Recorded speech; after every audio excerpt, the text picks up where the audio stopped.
My brother moved out of the house back in 2002 once he got his job as a computer technician, and he recently went missing. When I went to his house, it was locked with 3 sheets of printer paper taped to the front door. While coming home from work one day, I noticed someone had left their damaged gray laptop laying in the middle of my driveway one day. I got out of my car to examine it more carefully. The LCD definitely showed signs of user-related damage, as there was a large hole on the left side of the screen that fit a standard Phillips head screwdriver perfectly. There was a webcam above the display as well, and it was destroyed with the same screwdriver. Other than those, however, everything else on the computer showed minor signs of wear. Like almost all the keyboard keys were faded, but nothing to the extent that it could be considered unusable. I looked at the back of the display to find out what brand it is, and yet I couldn't find anything. I looked at the entire laptop shell, and there was no text or logo stating what brand it is.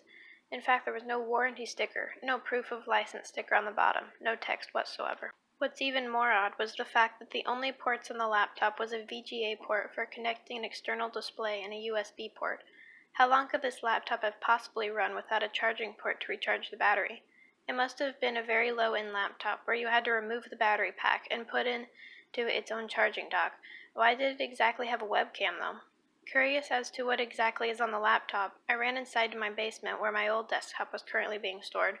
The only reason it was down there was because I forgot to bring that behemoth to the local Sarcan to recycle it. I would have been currently using it as my regular computer, but it takes 5 or 6 hours to fully boot because the system always goes through recovery mode every time you start it, and the processor is way too slow to recover everything on the 500 GB hard drive I had installed on it. Well, anyways, I removed the old LG CRT monitor from the desktop and plugged it into the laptop.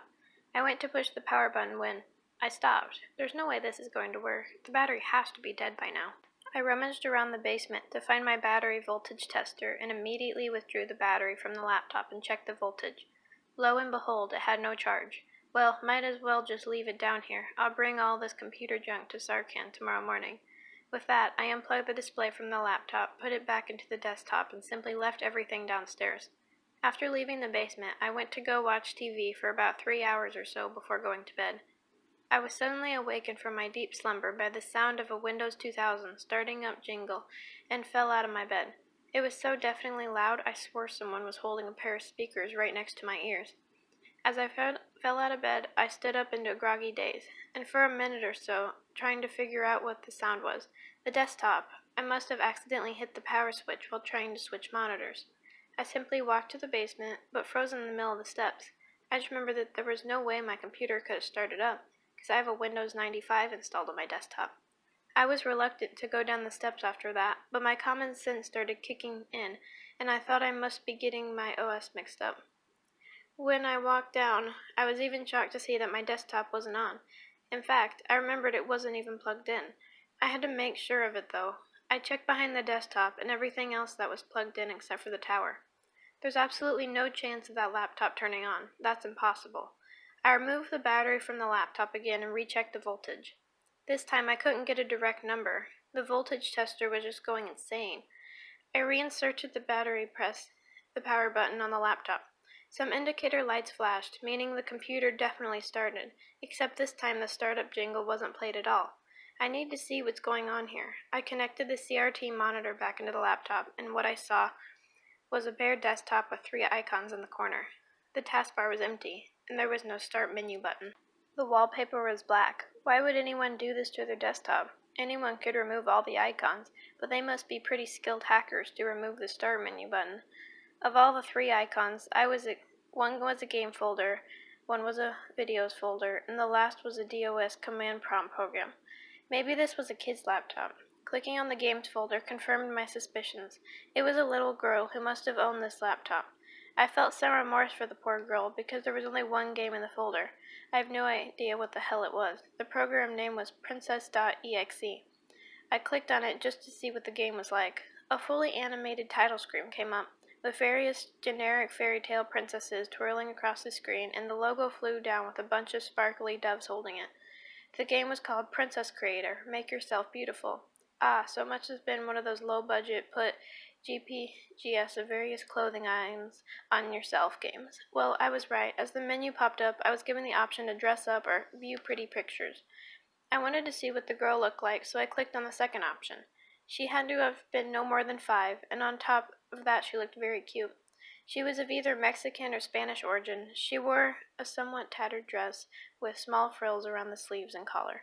It had small roses on it. I smiled, and she looked like she had a lot of fun putting a virtual tiara on her head. However, browsing through the photos about halfway through, there are pictures of her room with nothing else but a bed inside. She must have been dodging the camera for the hell of it, I guess. After that, I felt I've seen enough with that program. Might as well go see the other 2 files on the laptop. I decided to go into the command prompt and see if I could locate any other files on the hard drive. I simply got a line with no drive letter. Okay, this is really strange, I thought. I typed into the command box start C to see if I could open the directory I wanted to explore. I pressed enter and DOS simply gave me the star is not recognized as an internal or external command, operable program or batch file. After a few seconds the program crashed, bringing me back to the desktop. So I guess the last thing to look at this is the videos. As I double-clicked the folder, the screen faded to black. I thought it had crashed, but I noticed there was a small flashing in the top left corner. Suddenly the text start video.wmv flashed briefly, then a video appeared in full screen. It was the girl again. This time she was smiling, bouncing slightly in excitement. My guess was that she must have been recording herself play the dress-up game with the webcam. At first she was simply moving her finger across the trackpad, clicking, then giggling excitedly for a bit. She must have been laughing at the things she put herself in the game.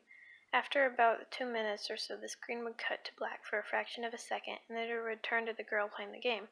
This time, however, she was dressed differently, in a simple pink t-shirt with the words Go-Go Girl stitched in glitter.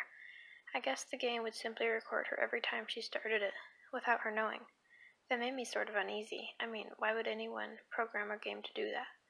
Whatever, I think it's going to be the same sort of thing over and over with this video. I might as well turn off the computer. I reached over and pressed the power button and it didn't shut off this time. The video continued to play, and I saw the girl this time wearing an orange tank top with nothing on it. She was smiling giggling as usual, so I thought maybe I can turn off the computer after the video is done. It couldn't be that long. The video seemed to drag on, with more cuts of her playing the game in a different outfit, and I started to doze off. However, the next cut in the video. The girl was just staring at the camera with an expressionless look on her face.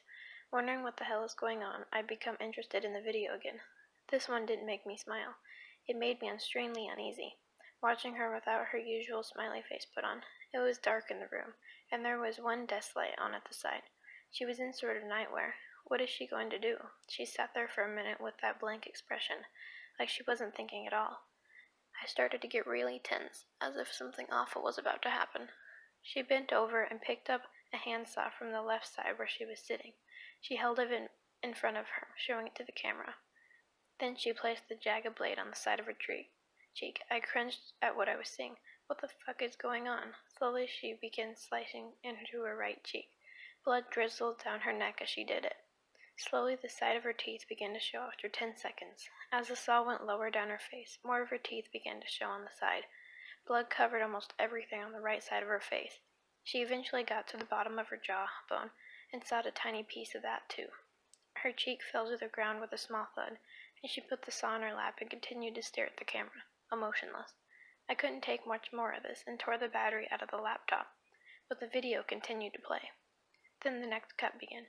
The girl screamed in intense pain. I almost fell out of my seat, it was so loud. She screamed and put her hands over her now absent cheek. She continued to scream in agony for about 10 seconds, then a knocking was heard from the side. It was a woman, yelling in a language I couldn't understand. She was pounding at the door but not opening it. The girl must have locked it. I tried to unplug the monitor from the laptop, but it was stuck in. I didn't want to see what happened next. The screaming continued and the yelling continued up until the next cut. She was back in her emotionless state again, but her cheek was still missing. The woman was pounding at the door and yelling still. That woman must be her mother. Then the girl raised the saw up to her right shoulder and began cutting just as slowly as the last time. I gagged at the sight of this. This was the Holocaust of wrong. The blood began to stream out in all directions. The yelling behind the door fell silent. I bet she's trying to get someone to help her, either the father or the brother or whatnot. When she hit the bone, an awful grinding noise could be heard. I covered my ears, but I could still hear it vividly through my hands. I noticed that a piece of her muscle got stuck in one of the steel teeth of the saw. This cut ended a lot faster than before, and the next cut was the same thing, except for the color from her face began to drain, and her pain-ridden screams became weaker. Her clothing was completely red with blood on the right side. Then she became emotionless again. Oh God, what is she going to cut off next? The mother returned back with what seemed to be 2 other people, and they were all yelling the same language as before. She raised the saw and began cutting the right side of her head off. Loud thuds appeared at the bead in the door. They were trying to knock it down. She slowly worked her way down, with blood going in all sorts of directions. The thuds still repeated themselves on the door. I was mostly confused as to see how she keeps going, even after she went through her brain with the saw. Her eye rolled into the back of her head. Blood began leaking out of it. She eventually made it to the top of her mouth, where she hacked her way through bones and teeth. It was the single worst sound I have ever heard in my entire life. I could still hear it in the back of my head some days. The thuds continued, and deep in the back of my mind, I hoped they wouldn't be able to break the door down, so they didn't have to see such an awful sight. She finally made it through, and with that, the right side of her head fell to the side of her neck, held on only by a piece of skin on her neck. I remember the chilling sound of her jaw being unhinged from her head when it was tugged violently by the force of half her head. She put the saw down to her side. The cut ended. In the next cut, she simply fell face down on the desk. Half her brain fell into the desk from the impact, and her eye was removed from its socket. Blood pooled on the desk. The people trying to break down the door finally made it in. They almost blacked out from what they saw. Their daughter was in pieces. The mother vomited and ran out of the room. The father ran to her daughter and put the head back together and cried, holding her head at the side of this. The other man, presumably the daughter's older brother, simply stared in horror at what he saw. The horrifying self-mutilation finished with that cut, and the screen simply cut to the empty room with the bed. With a sigh of relief that it was over, I just sat there, breathing heavily and sweating. I didn't realize that the room was so hot until now. I had so many questions to ask. How is it possible? It frightened me, and I spent a good 30 minutes sitting in that chair. And finally, I got the courage to get up out of the seat. I looked at the laptop for what I hoped was the last time. The room was with the bed glared on the screen. Then it cut to something else unexpectedly. It was a cut of my face, in the basement, using the laptop.